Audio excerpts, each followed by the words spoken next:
por favor. Bueno, en Romanos 15, 4, vamos a continuar ahí y vamos a seguir con los beneficios de la palabra de Dios. Hemos visto ya 14 beneficios de la palabra de Dios. Espero que si se ha tomado nota, pues los tenga ahí. La palabra de Dios es permanente, eterna, nos enseña, nos redarguye, nos corrige, nos instruye. Veíamos que la palabra de Dios es como una espada de dos filos que discierne los pensamientos y las intenciones del corazón. Que la palabra de Dios es verdadera y eso nos beneficia porque podemos confiar completamente en ella, en sus consejos, ya que son verdad. También veíamos que la palabra de Dios nos hace más sabios que nuestros enemigos. Sí, el mundo tiene una sabiduría, Satanás quiere engañarnos, pero la palabra de Dios, el meditar en ella nos hace más sabios que nuestros enemigos. Veíamos que la palabra de Dios nos limpia, nos da luz, nos da entendimiento, nos ayuda a crecer espiritualmente, nos ayuda a tener discernimiento para las decisiones de la vida, nos ayuda a evitar el pecado. Sí, la palabra de Dios tiene esa bendición, es un beneficio para nosotros. Y a veces dudamos, a veces tenemos tentaciones, pero cuando nos alejamos de la palabra de Dios, estamos cometiendo un gravísimo error. Así que tenemos que tener cuidado y darle prioridad a la palabra de Dios. Fercho, hazme un favor. Aquícito, hay un aplicador ahí donde inicia la pantalla. Si es eso, prendelo porfa. Ese extractor de ahí para que un ratico va a hacer bulla, pero no necesitamos. Entonces la palabra de Dios nos ayuda a evitar el pecado. Satanás tiene unas estrategias. Satanás no tiene piedad con el creyente, quiere destruir su vida, su fe, todo lo que usted y yo creemos y somos en este momento. Él está detrás de eso y puede usarnos si le damos pie para que nuestra carne pues se avive, ¿no? y desarrolle sus planes también. Entonces la palabra de Dios, el meditar, indagar en ella, nos ayuda a evitar el pecado. Y veíamos por último hace 8 días que la palabra de Dios nos da testimonio de Jesucristo. Si queremos conocer de Jesús, su obra redentora y todo lo que implica este plan de salvación de Dios por medio de su Hijo, en la palabra de Dios está desde Génesis hasta Apocalipsis. Así que la invitación es que meditemos en nuestras Biblias, o sea, abramos nuestras Biblias, investiguemos en ella, cómprese una Biblia que usted pueda rayar con resaltadores, con lápiz, lapicero, no sé, que usted pueda tomar nota de lo que está ahí, es muy importante. Ahora, el día de hoy vamos a ver que la palabra de Dios tiene ejemplos que nos instruyen. La palabra de Dios tiene ese beneficio, tiene ejemplos que nos instruyen. Y para esto quiero examinar 2 pasajes. El primero está en Romanos capítulo 15, versículo 4, y quiero que lo leamos ahí en nuestras Biblias. Y dice lo siguiente: porque las cosas que se escribieron antes para nuestra enseñanza se escribieron, a fin de que por la paciencia y la consolación de las Escrituras tengamos esperanza. Ahora busquen su Biblia, un libro más adelante, Primera a los Corintios, capítulo 10, versículo 6 en adelante. Primera a los Corintios 10, versículo 6 en adelante. Esos 2 textos los escribió el apóstol Pablo. Y noten lo que dice en el libro de Corintios, capítulo 10, versículo 6. Dice más: estas cosas sucedieron como ejemplos para nosotros, para que no codiciemos cosas malas, como ellos codiciaron, ni seáis idólatras como algunos de ellos. Según está escrito: se sentó el pueblo a comer y a beber y se levantó a jugar. Ni forniquemos como algunos de ellos fornicaron y cayeron un día 23,000. Ni tentemos al Señor como también algunos de ellos le tentaron y perecieron por las serpientes. Ni murmuréis como algunos de ellos murmuraron y perecieron por el destructor. Y estas cosas les acontecieron como ejemplo y están escritas para amonestaros a nosotros, a quienes han alcanzado los fines de los siglos. Así que el que piensa estar firme, mire que no caiga. Entonces son 2 pasajes que escribió el apóstol Pablo, uno a los romanos y otro a la iglesia de Corinto. Esos 2 pasajes son muy claros y Pablo está diciendo: lo que se escribió para nuestro ejemplo, y en ese contexto está haciendo referencia a todo el Antiguo Testamento. O sea que todo lo que tenemos desde Génesis hasta Malaquías, profetas menores, profetas mayores, salmos, proverbios, el libro de Éxodo que muestra la historia de Israel, se escribió como un ejemplo para nosotros y para darnos instrucción como creyentes. Ahora, esos dos pasajes tienen dos contextos. El de Romanos capítulo 15, Pablo viene animando a la iglesia, a los romanos, que estaban siendo tentados a volver a los rituales del judaísmo y a despreciar la fe. Les está animando a que no se juzguen entre ellos, desde el capítulo 14. Y está animando a la iglesia a que los más fuertes, los que son más maduros, animen a los que apenas están iniciando o están débiles en la fe. Aparte de eso, Pablo les está enseñando, el capítulo 14, en el último versículo, a que glorifiquen a Dios con todo su cuerpo, con todo su ser. Eso es lo que Pablo viene hablando ahí en Romanos, perdón. Pero hace referencia al Antiguo Testamento como instrucción que da paciencia y consolación.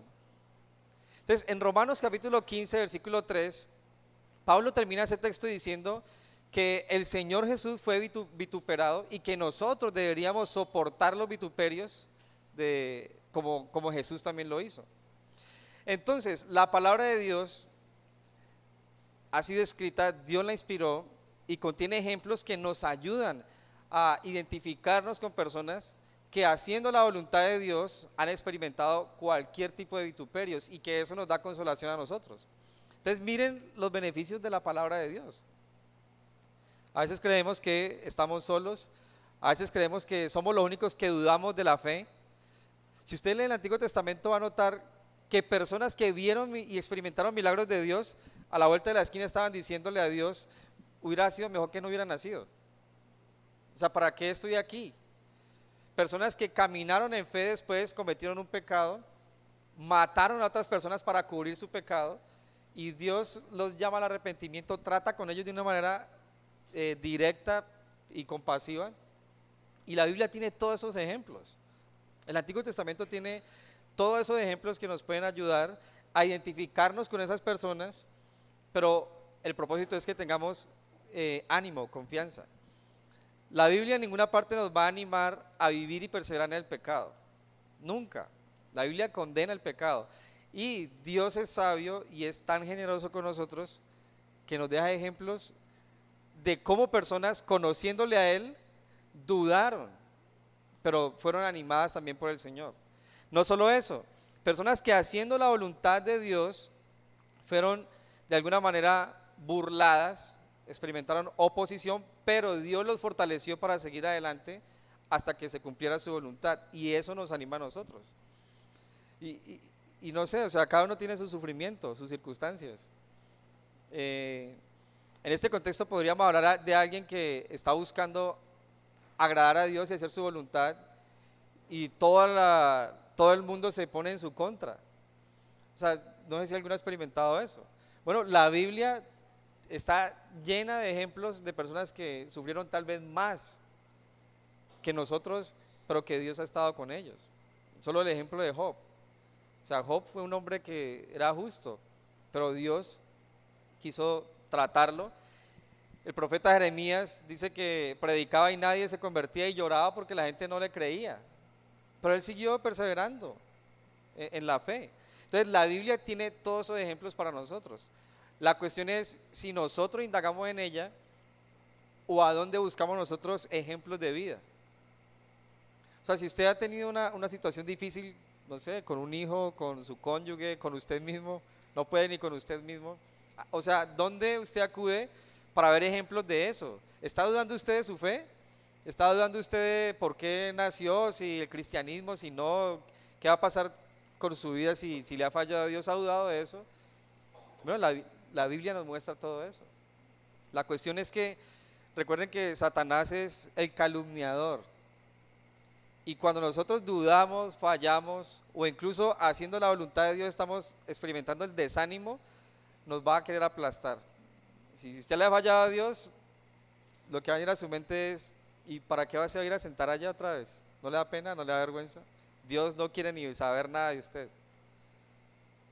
¿Para qué seguir esta vida si justo que usted ahorita cree y quiere honrar a Dios, todo le sale mal? Dios en realidad no lo quiere, no está aceptando su fe.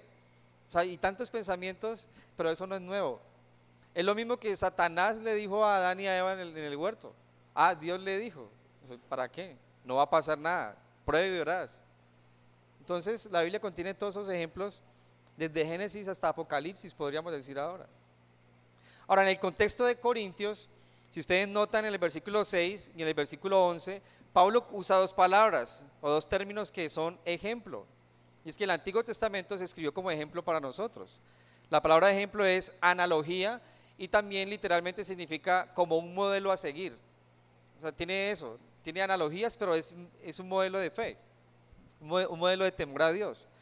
Entonces, la Biblia, cuando nosotros estamos atentos a ella, podemos encontrar todo el ejemplo, las analogías y el modelo que Dios quiere para nosotros como sus hijos. O sea, ella contiene todo eso. Ahora, el contexto cuando Pablo le escribe esto de que la Biblia contiene los ejemplos a los corintios es diferente al de los romanos. Cuando le dice a los romanos que la Biblia contiene enseñanzas que no son útiles, son cuando alguien está experimentando oposición por obedecer a Dios. Pero a los corintios les está escribiendo porque ellos tenían muchos dones y se estaban alejando del temor a Dios. Entonces, tiene ejemplos para personas que son idólatras, se conocen de Dios, pero pretenden desviarse y andar en su propia carne. O sea, el contexto es diferente. O sea que la Biblia contiene todas esas cosas que necesitamos, incluso cuando conociendo al Señor, teniendo dones, empezamos a dar pasos que no honran a Dios. La Biblia me exhorta, me anima y me encamina también, tiene esa capacidad. En el versículo 12 de Corintios dice, así que el que piensa estar firme, mire que no caiga. Entonces, si alguna persona piensa estar firme y pretende perseverar lejos de la palabra de Dios, está cometiendo un gravísimo error. ¿Por qué? Porque la Biblia nos muestra de personas que creían estar firmes, pero se descuidaron y cayeron. ¿Y qué sucedió? Pues viene el juicio, viene el escarmiento de Dios y me puede enseñar a mí en cuanto a advertencia a no apartarme de Dios. A muchos les cuesta creer eso, que un cristiano tome malas decisiones. O sea, ¿cómo así es que los cristianos no pueden fallarle a Dios? Bueno, o sea, ¿quién no le ha fallado a Dios de alguna manera? Y la Biblia, el Antiguo Testamento, y ahora para nosotros el Nuevo también, contiene todas las advertencias para alguien que está caminando bien, pero que está siendo tentado a confiar en su madurez. Y es lo que Pablo quiere dejarle claro a los corintios. La persona que depende de su autoconfianza y no depende de la palabra de Dios, va a terminar, en este caso, como en el pueblo de Israel, con ídolos. Entonces hay que tener cuidado con eso. Y la Biblia es la que me da todos esos ejemplos. Si usted está en el mejor momento de su vida cristiana, lo que puede seguir es que empiece el peor momento de su vida cristiana, por su autoconfianza. Pero si permanece y persevera en una relación con el Señor, pues puede que esa vida que lleva siga creciente. O sea, no hay un tope para que usted y yo lleguemos y digamos, ya alcancé la madurez y ya no hay más que vivir a partir de aquí. No hay un tope. Si alguien dice eso, es un mentiroso. O sea, no hay un tope donde uno pueda decir, no, ya, listo, ya, pues ya me la sé, ya, listo, ya, ¿para qué va a abrir la Biblia? Ya, pues voy a la iglesia y como para que los demás aprendan de mí. O sea, si alguien piensa de esa manera, el paso que sigue, según lo que dice Proverbios, es la caída. Porque antes de la caída viene el enaltecimiento. No le espera sino eso. Entonces, la Biblia contiene todos esos ejemplos que nos ayudan a caminar como a Dios le agrada. Entonces, las dos palabras que están ahí, ejemplos, analogías. Y quiero leerles una frase que tengo acá, y es la siguiente. La palabra de Dios nos brinda ejemplos que sirven para aumentar nuestra fe y aumentar nuestra esperanza. La palabra de Dios también nos brinda ejemplos que nos hacen una advertencia de juicio.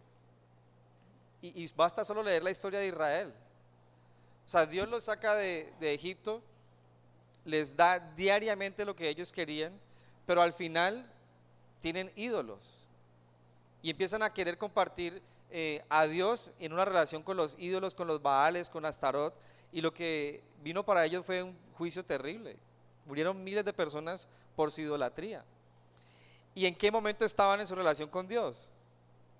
Venían del mejor momento, o sea, estaban adorando a Dios por lo que estaba haciendo.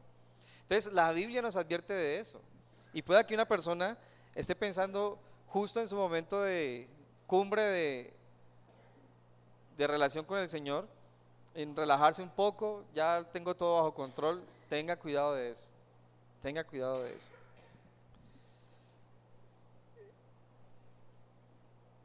Pablo dice ahí, el que piense estar firme, mire que no caiga, mire que no caiga, el que piense estar firme, mire que no caiga.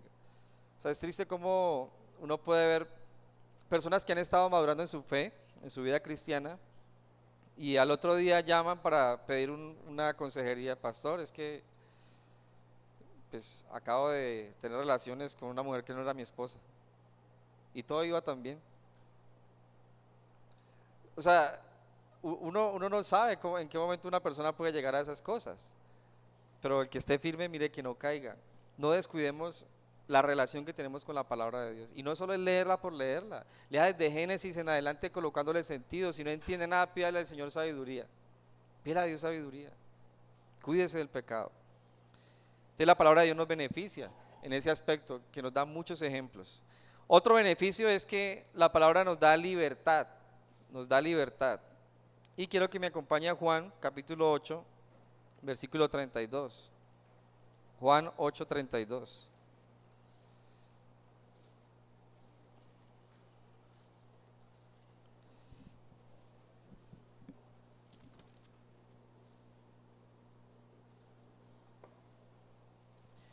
En el versículo 31 vemos que Jesús habla con judíos que habían creído en Él, y le dice que si ellos permanecen en Él, pues van a ser discípulos de verdad, y van a dejar de ser discípulos de los rabinos y las escuelas de la época para ser sus seguidores y sus...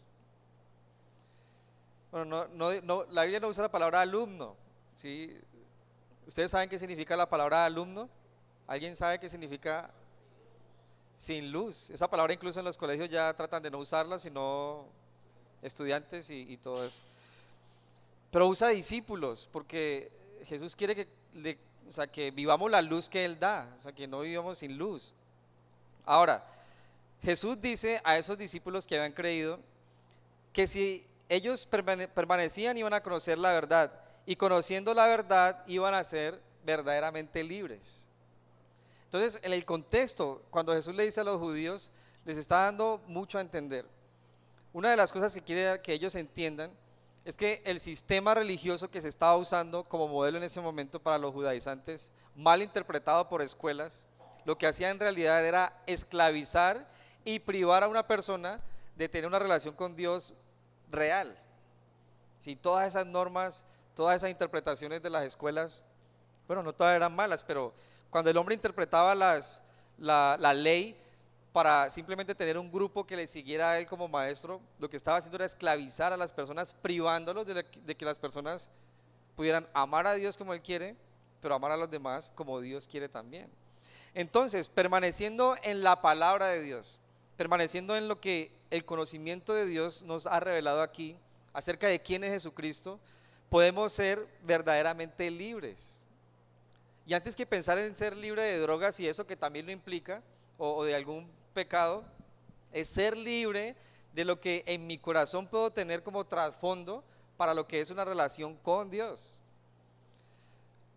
Hay personas que todavía asisten a congregaciones cristianas y piensan que a Dios hay que pagarle por la salvación, o que hay que pagarle incluso por un pecado cometido. Entonces, lo quiero explicar de la siguiente manera.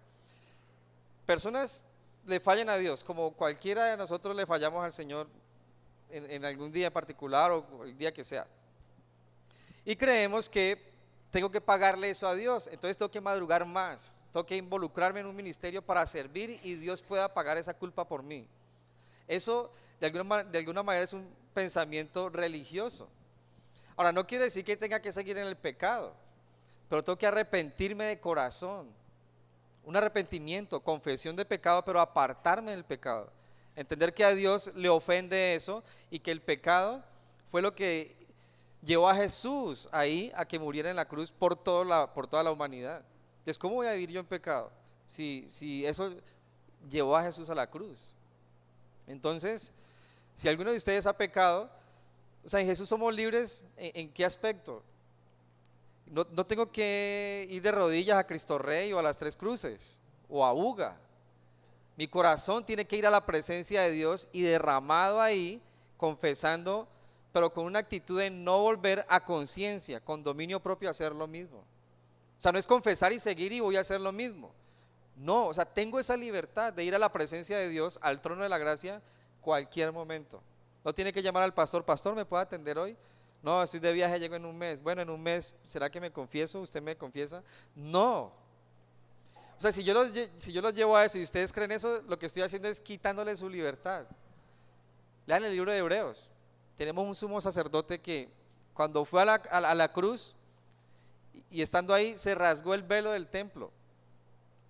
Entonces, cuando se rasga el velo del templo, significa algo para nosotros, que cualquiera puede entrar a la presencia de Dios, no solo el sumo sacerdote una vez al año. Entonces, hay una libertad de todo sistema religioso que nos quiera oprimir, pero también hay una libertad para ir directamente a la presencia de Dios. Pero de esta libertad no se puede abusar. O sea, no es que ahorita entonces, pues vamos a hacer esto, no le conviene al Señor, ¿sí? Los que están comprometidos, tengamos relaciones hoy, que por la tarde oramos y le pedimos perdón al Señor. Si usted está pensando de esa manera, o sea, déjeme decirle que usted no ha entendido lo que el Evangelio dice. Ahora, no solo ese tipo de pecado. Si usted está pensando tal vez, bueno, yo voy a hacer algo que ofende a Dios y por la tarde yo le pido perdón al Señor, igual es la misma condición. O sea, no solo ese tipo de pecado, cualquier pecado. Entonces tenemos libertad incluso para vivir en santidad. No porque el pastor lo dijo, porque la religión me lo prohíbe. O sea, tenemos libertad para ir a arrepentirnos, pero para tomar decisiones que honren a Dios. Usted es libre. Usted puede decidir honrar o no a Dios, es su decisión. Pero la palabra de Dios, cuando usted crece en la palabra de Dios, medita en ella, ahonda en ella, cuando usted trata de llevarla a la vida práctica, se va a dar cuenta de que lo que me está enseñando es a vivir lejos del pecado, lejísimos del pecado. En ese proceso, cuando le fallo a Dios, tengo la libertad para ir y arrepentirme, no para seguir en pecado, en libertinaje. Tengo libertad para ir a la presencia de Dios donde quiera que me encuentre, donde quiera que usted esté. Pero esta libertad no es libertinaje, no hay que malentenderlo de esa manera, porque muchos creen que la Biblia da esa libertad. Entonces, solo para resumir, ¿de qué nos da libertad o cómo nos beneficia la palabra de Dios? Primero, nos hace libres de la esclavitud religiosa. O sea, si usted medita en su palabra, estudie los evangelios, lo que Jesús enseñaba, lo que vino a hacer, se va a dar cuenta de que nos hace libre de esa camisa de fuerza, de esas cadenas del sistema religioso. O sea, soy libre. Pero también nos hace libres de la esclavitud de los afanes del mundo y de la carne. Me hace libre de la opresión del mundo. Primera de Juan 2, 15 al 17 enseña eso. Si alguno ama al mundo, el amor del Padre no está en él. Porque, cierto, los deseos de la carne, de los ojos, la vanagloria de la vida no proviene del Padre, sino del mundo. Y dice ahí en el 17, que lo voy a buscar porque se me olvidó. Y el mundo pasa y sus deseos, pero el que hace la voluntad de Dios permanece para siempre. La palabra me ayuda a mí a hacer la voluntad de Dios. Entonces vivo libre de los afanes del mundo, libre de esos afanes. Pero, ¿quién no tiene afanes diarios? O sea, ¿quién no ha sentido deseo de vanagloria, de ser reconocido? ¿Quién no ha sentido deseos de placer, incluso estando casados? O sea, ¿quién no ha sentido deseo de más? ¿Sí? Le decía a un par de amigos lo siguiente: pueda que usted tenga intimidad con su cónyuge y salgan de una faena sexual increíble. Pueden salir cada uno a su trabajo y ser tentados en el área sexual ese mismo día. Y su carne puede decir, no, yo quiero más. La carne hace eso. Pero ¿qué pasa? El vivir en la palabra, el meditar en ella, me hace libre para honrar al Señor y no satisfacer a la carne, porque vienen los textos a mi mente, a mi corazón. Me hace libre de ese deseo de querer ser reconocido, de querer dejarme llevar por lo que mis ojos ven. Me hace libre de Satanás. Satanás esclaviza. Pero en Colosenses 1:13 el apóstol Pablo dice que hemos sido trasladados del reino de las tinieblas al reino de la luz, por la fe en Jesús.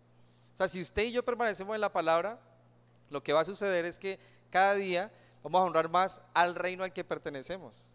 La Biblia para eso ha sido dada. Pero hay personas que pertenecen al reino de la luz, pero parece que pertenecieran todavía al reino de las tinieblas. Y no hay 3 reinos, solo hay 2, el de las tinieblas o el de la luz, no hay más. O sea, no hay un banquillo ahí para que, bueno, usted verá que cuando decida, mire a ver para cuál de los 2 reinos sale.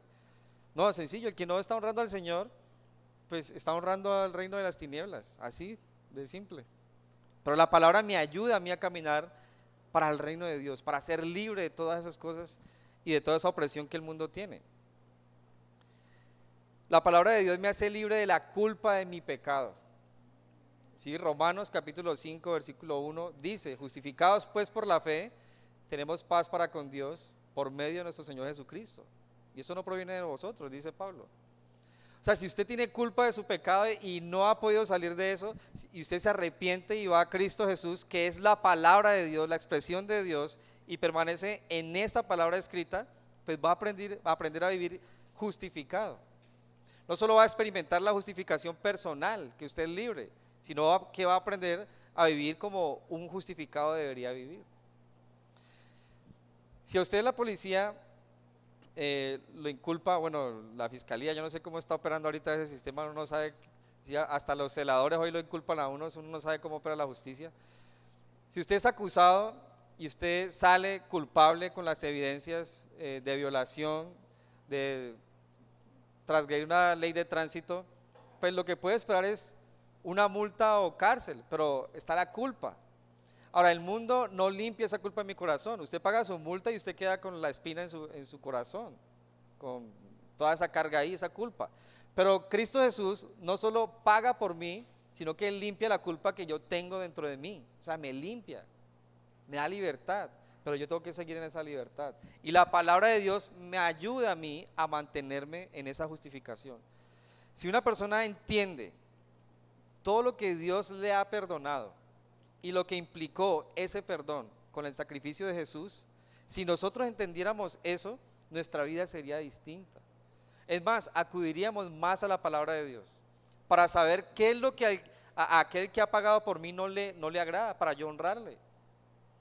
Pero nosotros, o sea, somos muy ingenuos para eso. Y detrás de eso está la carne, está Satanás involucrado. O sea, si usted tiene pereza y todo eso para indagar en la palabra, es más, hay personas que dicen, sí, él lo está enseñando, pero no lo hace, por eso yo no lo hago tampoco. Usted es un ingenuo y es su carne. O sea, usted no ahonde en la palabra por lo que yo vivo como hombre, como persona. Porque si usted me sigue a mí, va a tener buenos ejemplos, pero también va a tener malos ejemplos. Porque yo estoy en el mismo proceso que ustedes. Y hay personas que se justifican de eso. No es que él lo dice, pero si usted lo conociera un poquito más. Miren, el pecado cada uno lo va a llevar, es su pecado. Yo tengo que llevar el mío. Y tengo que perseverar en ella como usted también diariamente. Pero hay personas que se justifican de esa manera, no, pues es que vive el pastor y su hogar, entonces, no, o sea, usted no me mire a mí porque yo no soy el ejemplo de justificación. Aquí está el manual y la instrucción. Entonces, por eso nos beneficia la palabra de Dios. William MacDonald dijo lo siguiente: es trágico que no todos los cristianos experimentan esta libertad, la cual no puede ser encontrada más que permaneciendo en la palabra de Dios y siendo un discípulo de Jesús. O sea, la libertad que Dios quiere que vivamos diariamente está aquí en la instrucción. Entonces mi ánimo, más bien el ánimo que tenemos de esto es que pues busquemos la palabra diariamente. Nos da ejemplos, pero nos ayuda a vivir en la libertad que tenemos. Voy a invitar a Juanca. Juanca nos va a ayudar con otros beneficios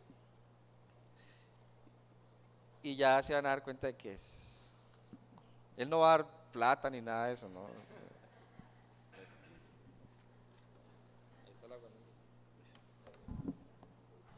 Bueno, buenos días. Hoy tengo la oportunidad de compartir con ustedes algunos más de los beneficios de la palabra, pero vamos a orar antes de verlos. Padre, te damos gracias.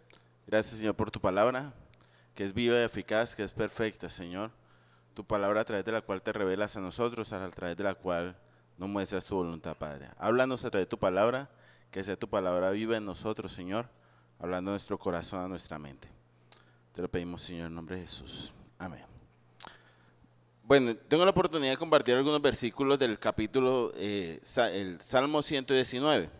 Entonces voy a pedir que me acompañen a Salmo 119. Si usted no lo sabía, el Salmo 119 es el capítulo más largo de la Biblia, ¿ya? Eso le sirve si algún día usted juega preguntas y respuestas bíblicas. ¿Cuál es el capítulo más largo de la Biblia? Salmo 119. Lo curioso acerca de ese Salmo 119 es que siendo el capítulo más largo de la Biblia, es un capítulo en el cual se habla de la Biblia misma, ¿ya? Es algo muy curioso. Y es algo que nos muestra cuál es la importancia que Dios le ha dado a su palabra y también la importancia que el pueblo de Israel le había dado en un principio a la palabra de Dios, ¿ya? La palabra de Dios era fundamental para el pueblo de Israel y Dios se lo había mandado así. Por eso el capítulo más largo del Antiguo Testamento y de toda la Biblia es Salmo 119, indicando qué es la Biblia para cada ser humano y cómo obra la palabra en cada ser humano. Eso significa el respeto o la veneración de cierta manera que hay que tener acerca de la palabra. Pero debemos entender que la veneración no debemos hablarlo como la que muchas personas lo tienen en su casa, que tal vez ustedes han visto que muchas personas tienen en su casa una Biblia abierta con borde dorado, abierta en el Salmo 91. Eso no es una veneración a la Biblia, eso es una veneración a ese libro, ¿ya? Lo que Dios busca a través del Salmo 119 es mostrar cómo debemos anhelar y venerar lo que Dios nos dice a través de la Biblia, no el libro como tal. El pueblo de Dios, el pueblo de Israel al final se desvió, dando así no a idolatrar un pedazo de papel, sino a olvidarse completamente de la palabra. Hubo un momento en que el pueblo de Israel llegó a ser tan perverso y alejarse tanto de lo que Dios quería, que la Biblia y los manuscritos del Antiguo Testamento se habían perdido. Dice que un día el rey un sacerdote, mirando en el templo cuando era el rey Josías, en el reino de Sur, por allá en el cuarto de San Alejo, como decimos nosotros, por allá refundido, donde había un poco de trastes, de basura y cosas inservibles, encontró la Biblia o el Antiguo Testamento. Imagínense, dentro del templo, lo que era la palabra de Dios, el Antiguo Testamento o el Tanakh para ellos estaba por allá refundido, el pueblo se había olvidado de la palabra de Dios. Entonces ese Salmo 119 nos recuerda lo importante que tiene que ser la Biblia para nosotros, lo importante que tiene que ser la palabra para nosotros. Y yo le invito a que usted con tiempo pueda ir y mirar ese Salmo 119, a leerlo con detenimiento. Ustedes se van a dar cuenta que tiene unas divisiones. Si ustedes miran la primera división de pronto en su Biblia dice Aleph. Resulta que el Salmo 119 es lo que nosotros conoceríamos en nuestro contexto como un acróstico o algo parecido. Es decir, se escribió en orden de acuerdo al alfabeto hebreo. Entonces, cada uno de esos pasajes va a empezar de acuerdo a esa primera letra, al orden del alfabeto hebreo. Entonces, por eso usted va a encontrar algunas divisiones en este Salmo 119, además que es muy extenso. En el primer lugar, quiero que me acompañen, Salmo 119, versículo 38.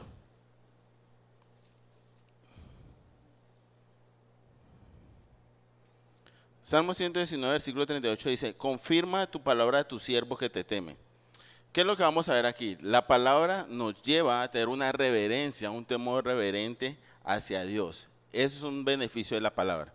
Si nosotros vemos este versículo donde dice, confirma tu palabra a tu siervo que te teme, los versículos anteriores, el salmista le está pidiendo a Dios que su guía, que le muestre su guía a través de su palabra. Si ustedes ven, dice, enséñame, en el 33, enséñame, oh Jehová, el camino de tus estatutos y lo guardaré hasta el fin, como lo cantábamos ahora en la alabanza.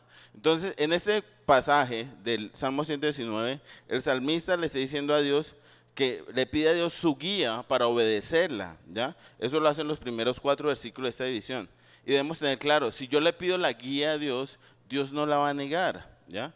Dios nos ha dado su palabra para que la guardemos, y si yo le pido a Dios su guía a través de su palabra, Él me la va a dar. Pero en el Salmo, en el versículo 38, Él va a llegar al versículo que vamos a tratar ahorita, Dice, confirma tu palabra a tu siervo que te teme. Esta palabra confirmar significa literalmente fortalecer o que demuestre algo. Lo que le está diciendo el salmista es a Dios, demuéstrame o confírmame qué es lo que tú quieres que yo haga. ¿Ya? Y lo dice con un clamor importante, o sea, le está diciendo, demuéstrame, dime claramente cuál es tu palabra, cuál es tu voluntad. Ese término palabra significa un mandato. Entonces cuando uno le dice, esa persona que está escribiendo ese salmo le está diciendo a Dios, muéstrame claramente qué es lo que tú mandas. Y puede sonar extraño, ¿ya? Porque nosotros ni a nuestros jefes de nuestro trabajo le decimos, muéstrame claramente qué es lo que tú me estás mandando. No, nosotros a veces nos mandan nuestros jefes algo y nosotros hacemos todo lo contrario. Pero este hombre que está escribiendo este salmo está diciendo, confírmame lo que tú me has mandado. Quiero saber claramente qué es lo que tú estás mandando a mi vida. Pero miren lo que dice después. Él le dice, confirma tu palabra a tu siervo. Esa palabra siervo es la palabra esclavo o criado. Y ahí entendemos por qué esta persona le está diciendo a Dios, confírmame tu mandato. Porque la persona que escribió este salmo tiene clara que la relación con Dios es una relación de un señor a un esclavo, de un señor, un amo, a un siervo, de un señor, de un amo a su criado. Entonces, el propósito de un esclavo es solamente hacer la voluntad de su señor. Y el hombre que está escribiendo, el salmista, está diciendo, Señor, confirma de tu voluntad porque yo soy tu esclavo, soy tu señor, soy tu siervo, soy tu criado, estoy aquí para servirte.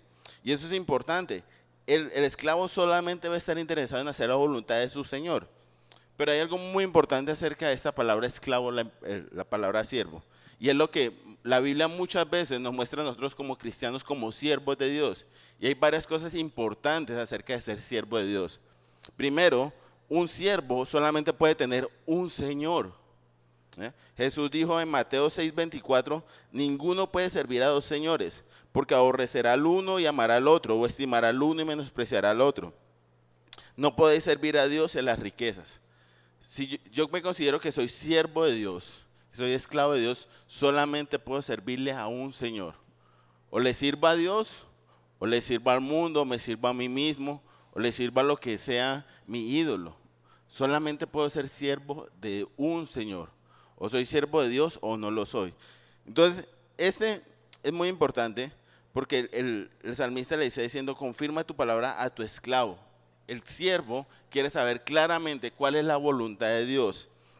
¿Y por qué quiere saber cuál es la voluntad de Dios? Dice, confirma tu palabra a tu siervo que te teme. Esa palabra temor significa reverencia, pero no se refiere a un temor aterrador, ¿ya? No es un temor de horror, sino un temor de reverencia hacia aquel que está en eminencia. Cuando dice que tiene temor, significa que reconoce quién es Dios y tiene una reverencia hacia Dios. Y por tanto, como tiene a Dios como el que está por encima de todo, esa persona quiere ser absolutamente la voluntad de Dios. Cuando nosotros conocemos la palabra de Dios, la palabra de Dios nos muestra que debemos tener una reverencia hacia Dios, reconocer como aquel que es soberano, que está por encima de todo. De hecho, la misma Biblia nos dice, en Proverbios 1:7, el principio de la sabiduría es el temor de Jehová. Los insensatos desprecian la sabiduría y la enseñanza. El Proverbios 1:7 nos dice, el principio de la sabiduría es el temor a Dios.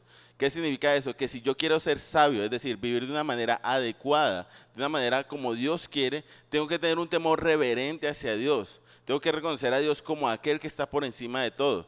Recuerden que la adoración es una actitud de reverencia hacia Dios, de reconocer a Dios como aquel que está por encima de todo. La adoración no significa que yo me levante mis manos aquí en la alabanza y que cante a Dios a todo pulmón. La adoración es cuál es mi corazón y cuál es mi actitud hacia Dios. Porque yo puedo levantar las manos, pero si en mi corazón no tengo una actitud de reverenciar a Dios como aquel que está por encima de todo, como aquel que es digno de obedecer, de seguir, de amar, pues entonces no tengo ninguna actitud de adoración. No importa cuán bien yo cante, cuán alto yo cante, cuánto levante mis manos. La adoración y la reverencia a Dios depende de mi corazón.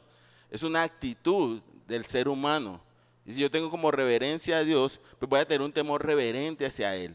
Eso es lo que nos lleva a la palabra. La palabra nos lleva a entender que debemos reverenciar a Dios, porque no hay nadie como Él, porque Él es digno de que todos lo reverenciemos por quién es Él. Ya he puesto este ejemplo muchas veces, ¿ya? Pero en Inglaterra, la que está en eminencia es la reina Isabel, ¿ya?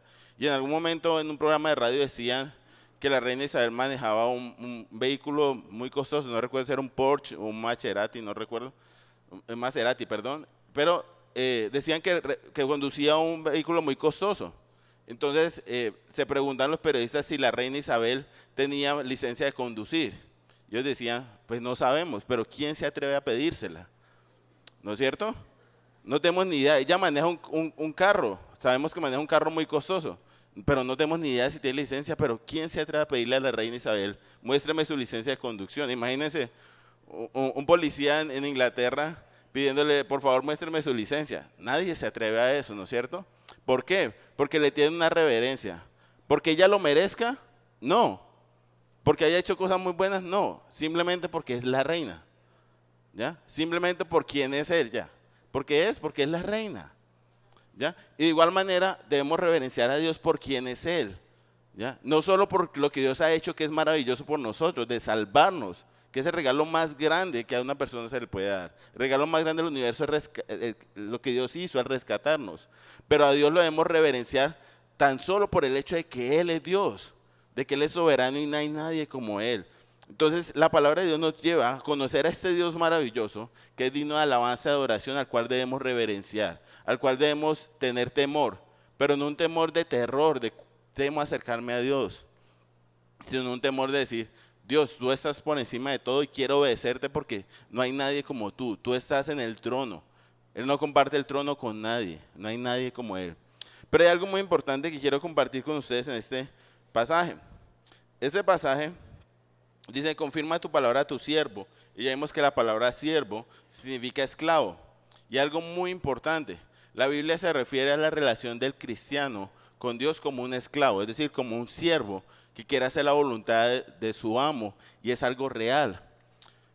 Incluso hace algún tiempo salió un libro muy conocido que se llamaba así, Esclavo. Pero eso es solamente la mitad de la verdad, ¿ya?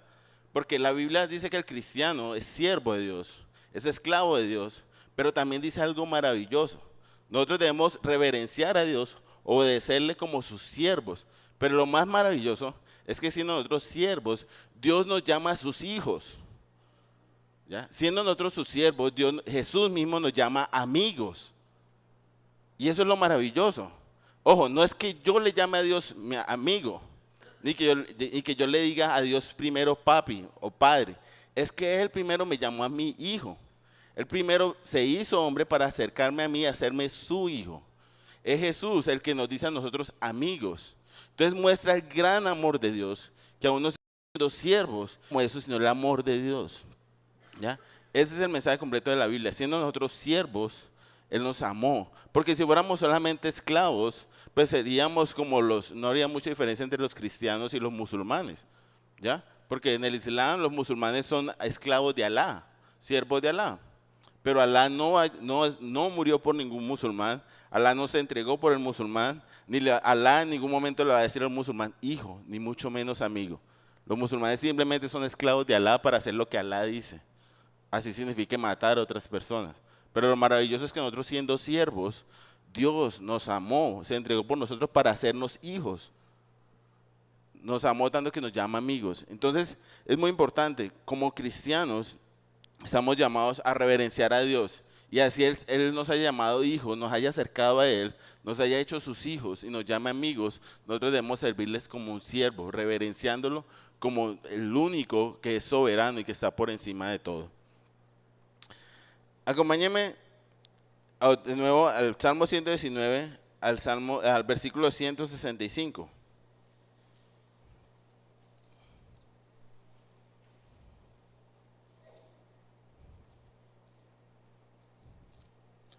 Y aquí vamos a ver que la palabra nos provee paz. Entonces, al Salmo 119, 165 dice, mucha paz tienen los que aman tu ley, y no hay para ellos tropiezo.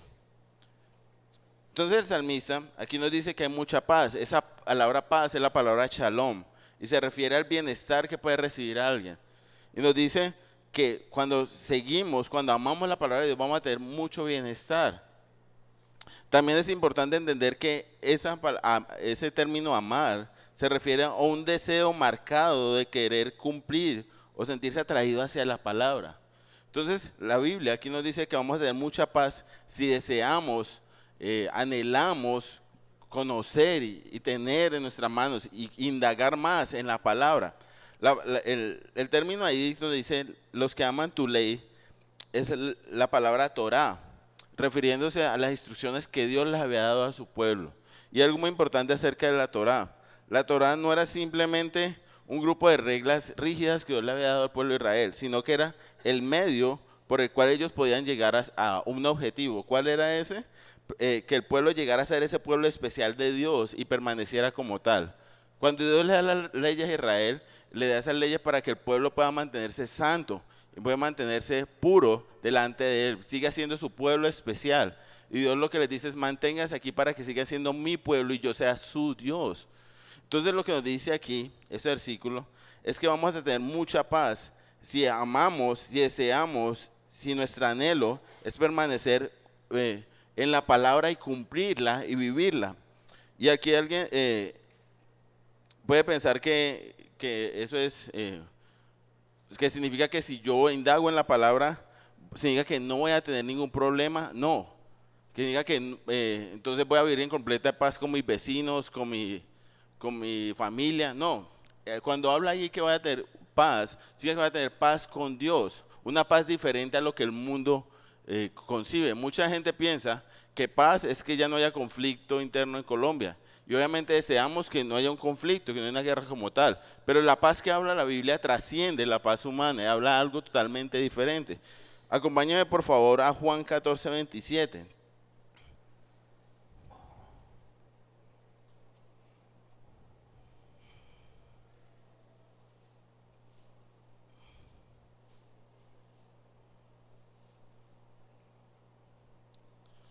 Juan 14, 27 dice: la paz os dejo, mi paz os doy. Yo no os la doy como el mundo la da. No se turbe vuestro corazón ni tengan miedo.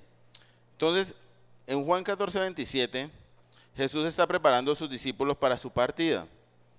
Entonces, Él les dice: mi paz os dejo, mi paz os doy. Yo no la doy como el mundo la da. Y lo que Jesús está diciendo, mi paz, la paz que yo les voy a dar y la paz que van a traer por ser mis seguidores, no va a ser igual a la paz que el mundo busca.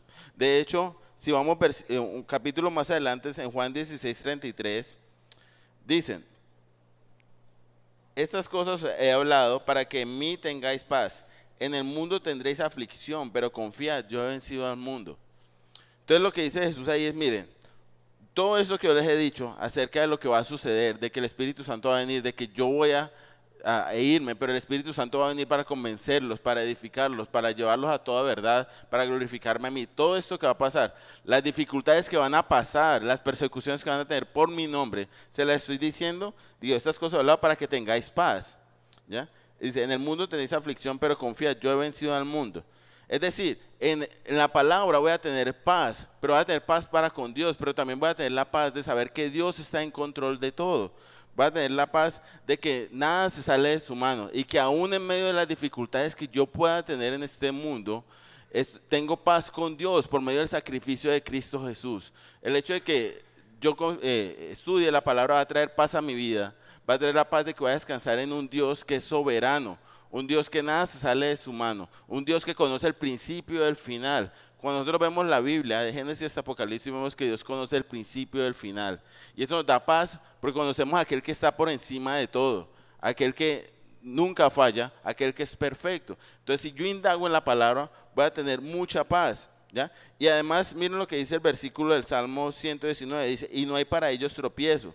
Esa palabra tropiezo no solo significa un tropiezo literal como un obstáculo, sino que también significa una carnada, es decir, como un engaño, como se engaña a los peces para pescarlos, se disfraza algo como apetitoso, pero realmente es una trampa. Si yo indago en la palabra, voy a tener paz con Dios, voy a tener la paz de que estoy caminando con aquel que es soberano, pero también no voy a ser engañado. Voy a entender claramente cuál es la voluntad de Dios y no voy a ser engañado incluso por mí mismo, por aquello que parece agradable, pero que realmente es una carnada. Muchas veces nosotros mismos nos engañamos y aquello que aparentemente es bueno resulta ser una carnada y un obstáculo y un daño para nuestra vida. Pero si conocemos la palabra, vamos a tener la paz para reconocer cuál es la voluntad de Dios y cuál es su camino. Y acompáñenme al tercer punto que me corresponde a mí, en el Salmo 119, versículo 49.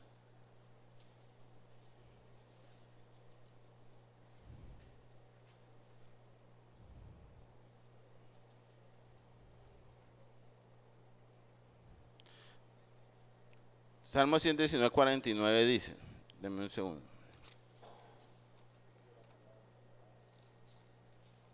Venga, es que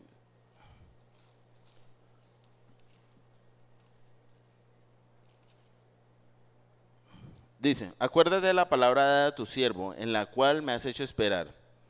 Significa que la palabra nos da esperanza. Resulta que el salmista aquí clama a Dios diciéndole que no se olvide de su palabra. Y aquí es algo como extraño porque significa que Dios se olvida de algo. No. Lo que está haciendo el salmista es diciendo, Dios, yo confío y espero en lo que tú ya has declarado en tu palabra. Dios no se va a olvidar de nada.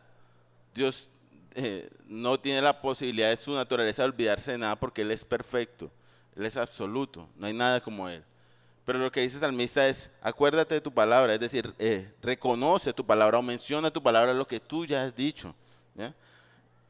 Y dice, da a tu siervo, en este caso el siervo también es la palabra esclavo, dice, en la cual me has hecho esperar.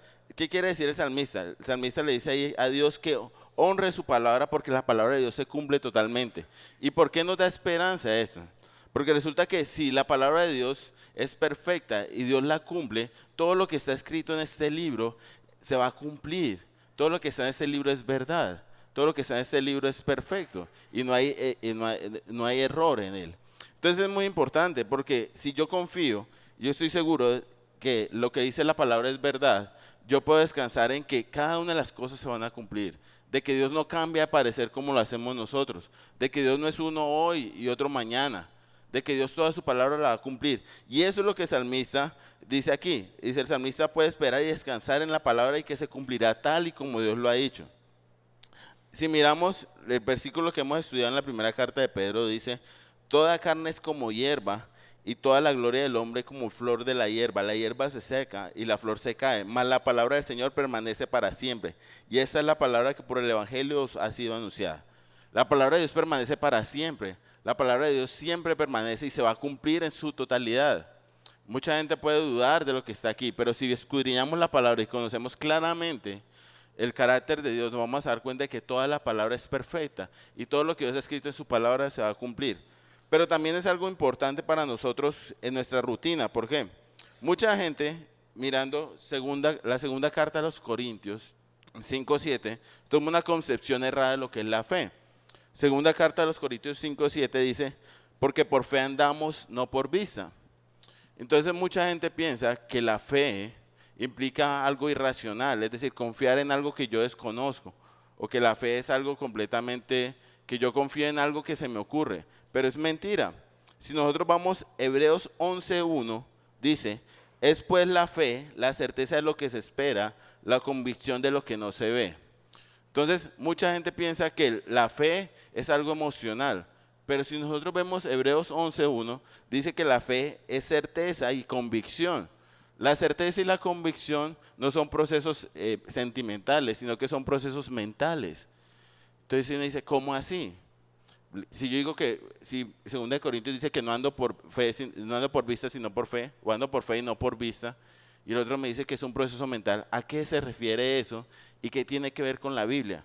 Bueno, nuestra fe no es una fe ciega, es decir, nuestra fe no es una fe irracional. La fe está basada en lo que Dios ha declarado a través de su palabra. Entonces, cuando la Biblia dice que andamos por fe y no por vista, no significa que yo voy a creer lo que se me ocurra, sino que sin importar lo que yo vea, yo voy a confiar en lo que está escrito en la palabra. Es decir, la fe es la certeza de lo que se espera, es la convicción de lo que no se ve. ¿Certeza y convicción en qué? En lo que Dios ha revelado en su palabra. Si me hago entender, la fe no es simplemente yo creer lo que a mí se me ocurre, es la convicción de que yo tengo de quién es Dios, aun cuando lo que yo vea a mi alrededor me lleve a creer lo contrario. Aun cuando yo vea que lo demás parece que está derrumbándose, lo que Dios dice en su palabra es 100% real. Entonces la fe no es algo irracional, ni es algo emocional, es lo que yo sé, un proceso mental por el cual yo creo lo que Dios ha revelado en su palabra y por el cual yo puedo estar convencido de eso, aun cuando la situación sea desfavorable. Por eso en el Salmo 23 dice, aunque ande en valle de sombra de muerte, no temeré mal alguno. Lo que está diciendo David ahí es que aunque yo vea un panorama que me muestre algo desfavorable, yo confío en lo que Dios ha declarado en su palabra. Por eso la fe depende de la palabra.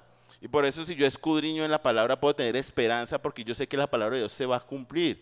Por eso, aunque el mundo le llama a cosas buenas, a cosas malas, las llame buenas, yo puedo seguir confiando en lo que Dios dice en su palabra, porque aunque el mundo lo diga que es bueno, o sea, socialmente aceptado, yo puedo confiar en lo que Dios dice en su palabra y que lo que a Dios no le desagrada sigue siendo así por siempre. Y que aunque el mundo muestre que, o piense o quiera creer que no existe un Dios, yo veo a través de la palabra de que Dios existe y que Dios es real. Y aunque el mundo diga que todos los caminos llevan a Dios en algunas partes, yo veo que la Biblia me dice que hay un solo camino que es Jesucristo. Aunque el mundo diga que todos somos hijos de Dios, yo veo que la Biblia me dice que solamente aquellos que aceptaron a Jesús son llamados hijos de Dios.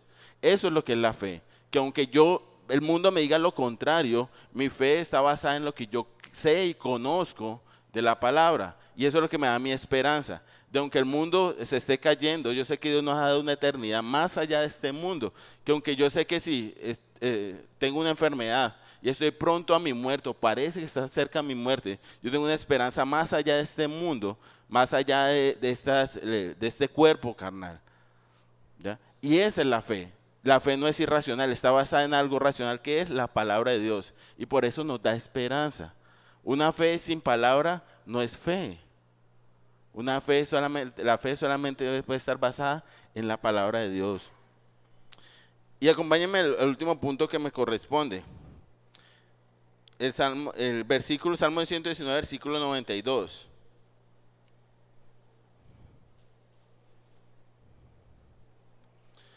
Dice, si tu ley, Salmo 119, versículo 92.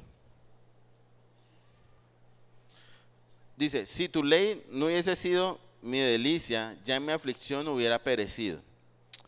Entonces, aquí el salmista empieza hablando en los versículos anteriores acerca de la fidelidad de Dios. Y empieza a decir que Dios es fiel, que permanece tu palabra en los cielos, que de generación en generación es su fidelidad.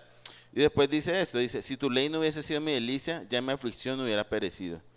Lo que el salmista está diciendo ahí es que Dios sustenta todo lo que existe y que Él puede descansar en esto y que la ley de Dios, lo que Dios ha reflejado es su delicia. Esa palabra delicia significa algo precioso, algo en lo cual se deleita. Y aquí algo muy importante, si no, me acompañan por favor al versículo 103, en el mismo Salmo 119, dice, cuán dulces son a mi paladar tus palabras, más que la miel a mi boca. Aquí está diciendo que la palabra de Dios es como miel en la boca. Para nosotros no puede significar mucho porque nosotros no entendemos tal vez el contexto en que se escribió eso. Resulta que en el contexto judío, la miel era lo único que se conocía como un dulce. ¿Ya? Nosotros hoy en día tenemos chocolates, bombones, lo que sea, helados. Pero en el contexto judío, hebreo, en ese momento, lo único que se tenía como algo dulce, en lo cual se deleitaba, como ese postre, podríamos decir, era la miel. Y por eso él dice ahí, tu palabra es como miel a mi paladar. De hecho, si ustedes miran la versión Reina Valera, lo que se llama, hay una Biblia que se llama la Biblia del Oso, ¿ya? La primera Biblia que se sacó en español, la Reina Valera, ¿ya? Escrito por Casiodoro de Reina y Cipriano de Valera, ¿ya? No crean que es que una reina que llamaba Valera la escribió, no. La Reina Valera significa que eran dos señores, ¿ya? Un señor que llamaba Casiodoro de Reina y Cipriano de Valera. Ellos estuvieron encargados de la traducción de la Biblia al español. Y una de las primeras versiones se llamaba la Biblia del Oso. ¿Por qué? porque en su portada había un oso comiendo un tarro de miel, como ejemplo de este versículo, de que el deleite en la palabra de Dios era como el deleite en la miel. Entonces, lo que dice el salmista en el versículo que estábamos viendo, en el versículo 92, nos está diciendo que el cristiano debe deleitarse en su palabra como si fuera miel, ¿ya? Pero ¿por qué dice que se deleitó? Dice, ya en mi aflicción hubiera perecido. Es decir, si él no se hubiera deleitado en la palabra de Dios, se hubiera perdido en su aflicción. Y esa palabra aflicción significa la miseria, la angustia, la depresión. Y aquí hay algo muy importante que nos dice la palabra. Si yo estoy en medio de una situación difícil, si estoy en medio de mi agobio, en medio de una tribulación, mi enfoque debe ser en Dios y en su palabra. Porque si yo me enfoco en mí mismo, voy a terminar hundido, voy a terminar perdido. Y usted dice, pero si yo estoy pasando por una situación difícil de dolor, ¿cómo puedo enfocarme en la Biblia y no pensar en mi dolor? Porque si yo me enfoco en la Biblia, voy a ver que mi Dios es mucho más grande que la situación que yo estoy pasando. Y quiero que leamos Romanos 8:18.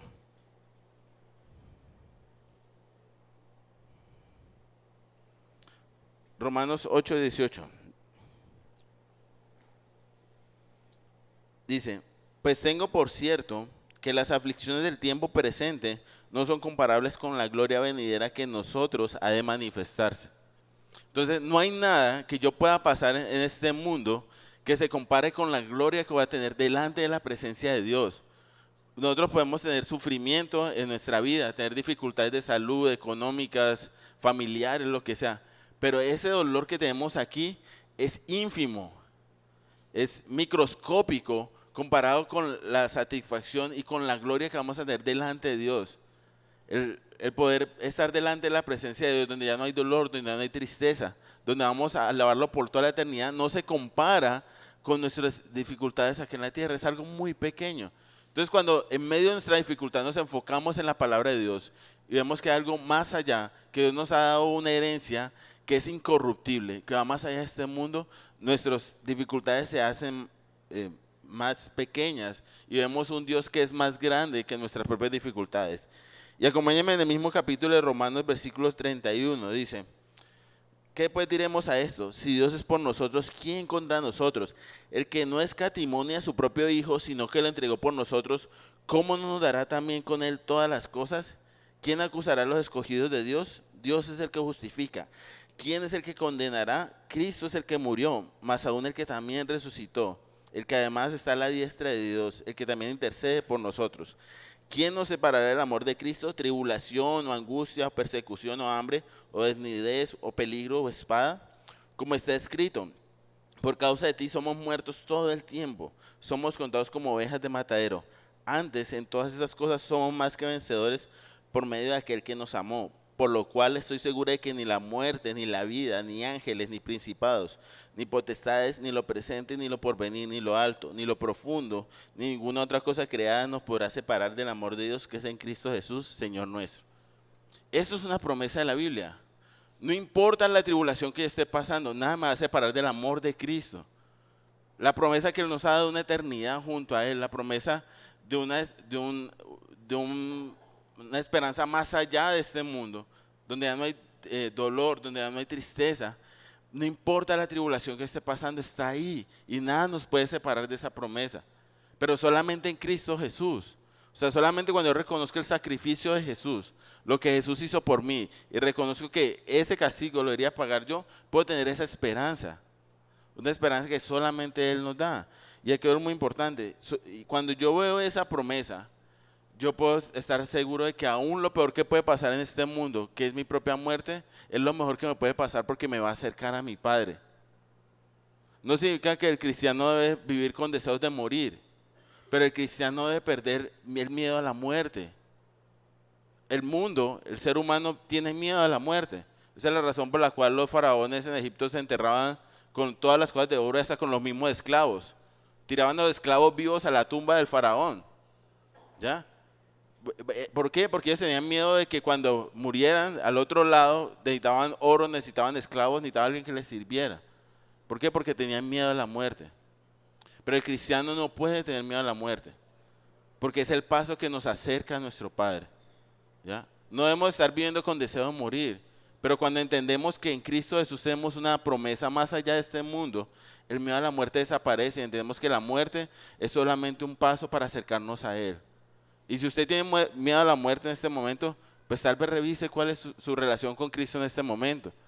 Tal vez la relación con Cristo por la cual usted tiene miedo a la muerte es porque simplemente es un simpatizante, ¿ya? Y no ha tomado una relación, no ha tomado una decisión por Cristo. Y ese es el momento para hacerlo, para tener esa esperanza que solamente Cristo nos da. Entonces, le voy a dar la palabra a Lucho.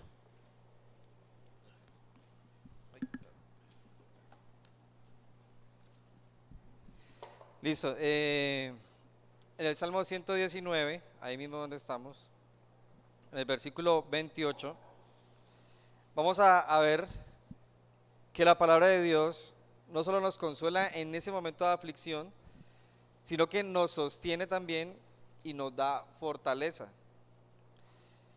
Y en el Salmo 119, ¿sí están todavía ahí? Versículo 28 dice: se deshace mi alma de ansiedad, susténtame según tu palabra. Otra traducción dice lo siguiente: mi alma está deprimida de pesar, levántame de acuerdo a tu palabra.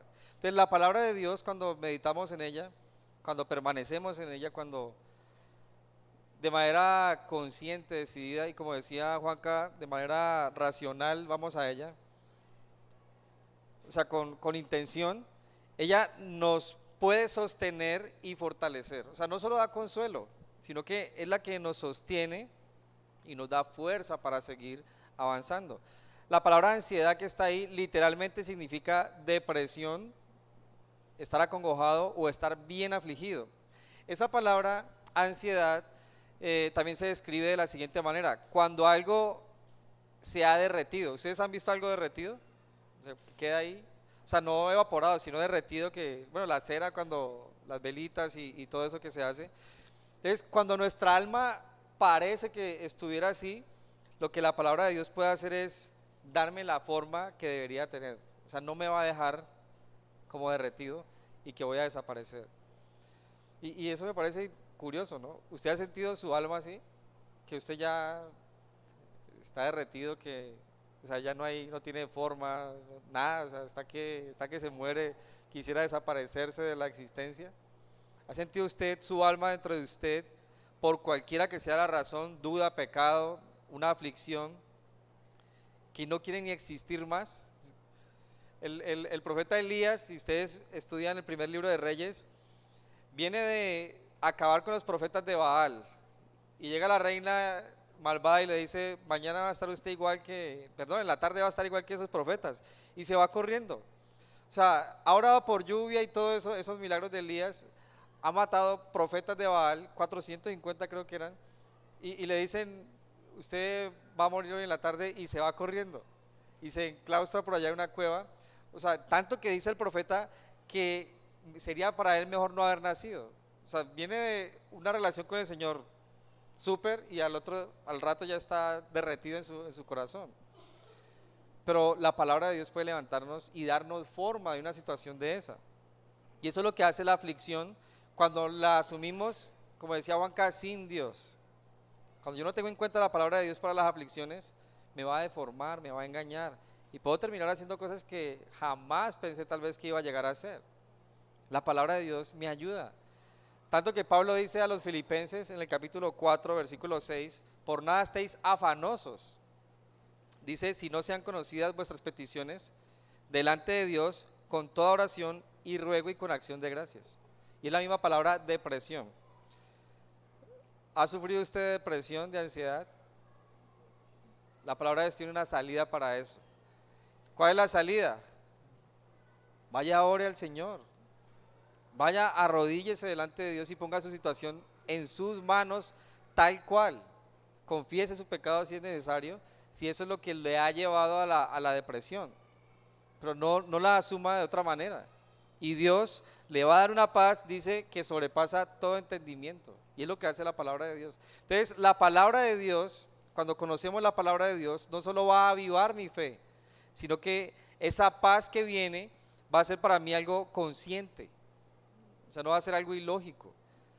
va a ser para mí algo que es muy valioso. Entonces, la paz, la fe y las aflicciones deben ir siempre acompañadas de la palabra de Dios.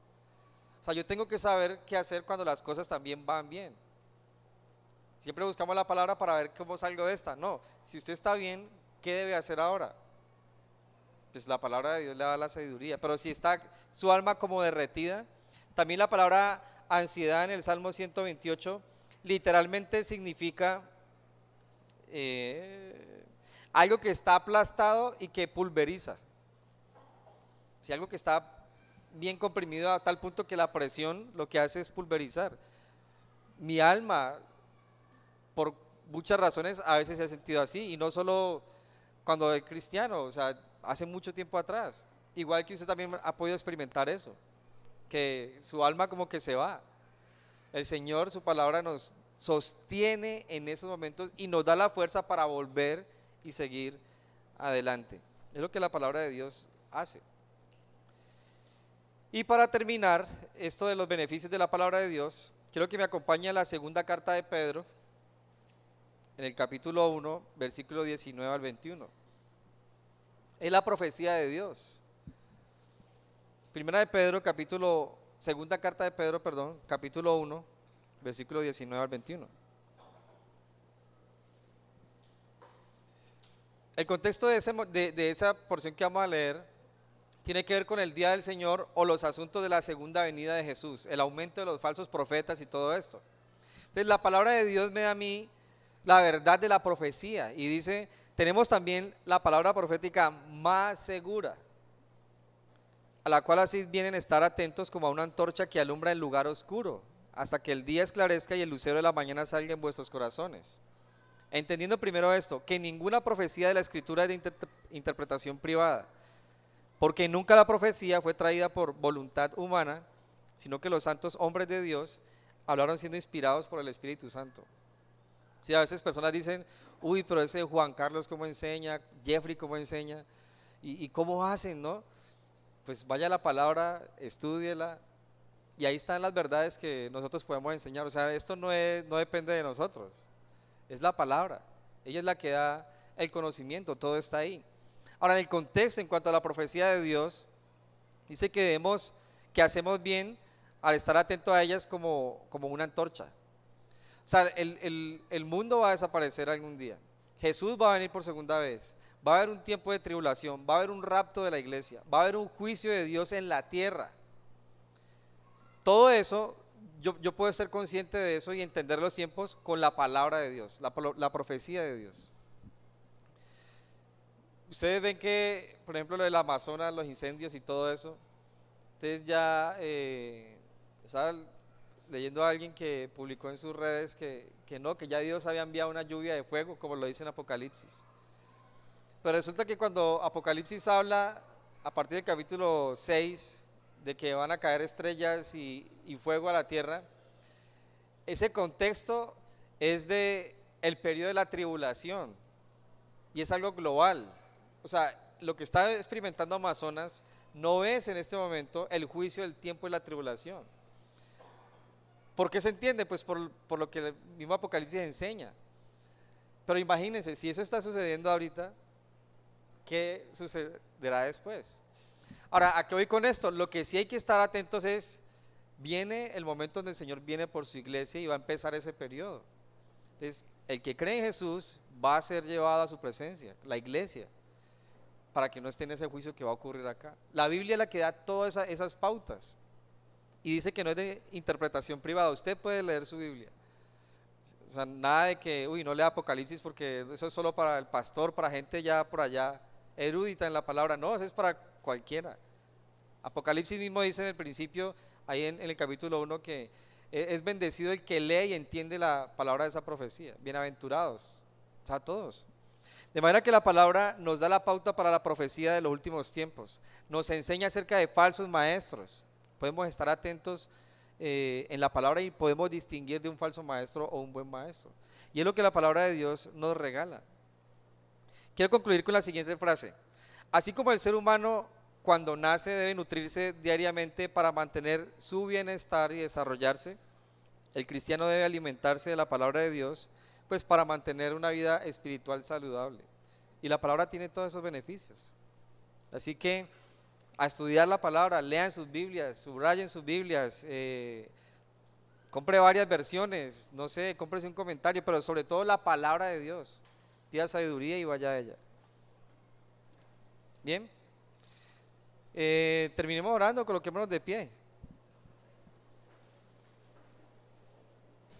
Coloquémonos de pie y les animo a que ustedes lean sus Biblias.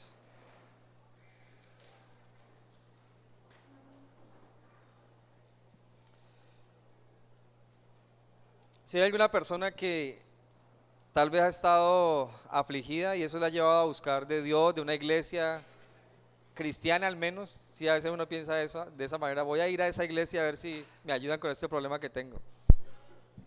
Mire, más que su problema presente, lo que Dios quiere es resolver su problema eterno, y para eso ha dado a su Hijo Jesucristo. Se ha dado a su Hijo en esa cruz y ha resucitado el tercer día para que podamos tener en Él esperanza, para que podamos tener vida eterna, para que nuestros pecados sean perdonados. Y la palabra escrita nos ayuda a vivir en esa salvación, pero Jesús, como la palabra, como el verbo de Dios, es el que ha dado su vida por nosotros. Entonces quiero que usted considere eso. Si usted muere ahora, pues ¿cuál sería su futuro, su destino eterno? Para tener seguridad, crea en Jesús, arrepiéntase de sus pecados. Jesús no vino aquí para que usted pagara por sus pecados, sino que Él vino a pagar por sus pecados. Y es gratitud estar rendido a Él. Si usted conociéndole le ha fallado y ha sido porque se ha enterado que ha descuidado su vida con la palabra, pues este puede ser un buen ánimo para eso. Vaya a la palabra, no se deje engañar por nadie, no se deje incluso engañar por alguien que llamándose cristiano quiera llevarlo al pecado. Sí, sobre todo pues los que están comprometidos, a veces se usa el término de cristiano para adquirir algo de alguien, obtener algo de alguien. Nada, la palabra me ayuda a mí a vivir como un verdadero cristiano. Te damos gracias, Señor, por ese tiempo, por tu palabra.